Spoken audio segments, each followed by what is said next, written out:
how to change the download folder location in Windows 10, or even change the location of any other folder. In this video, I'll show you how to change the location of your downloads folder and move it to a different destination on your computer. First, open this PC. From here, open the folder whose location you want to change.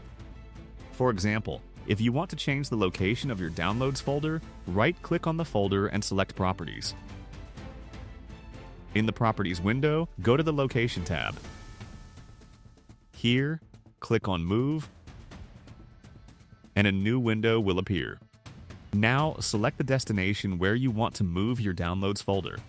You can choose any location on your computer, such as another drive or a different folder. Once you've selected the destination, click Select Folder. After that, click Apply to save the changes. Windows will then ask whether you want to move all the existing files from the old location to the new location. Click Yes to move the files and complete the process. That's it. The location of your downloads folder has now been changed. From now on, any new files you download will automatically be saved to the new destination. And remember, you can use the same process to change the location of other personal folders in Windows, such as documents, pictures, videos, or music. That's it for today's video. If this tutorial helped you, consider leaving a like and subscribing for more tips and tutorials. Thanks for watching.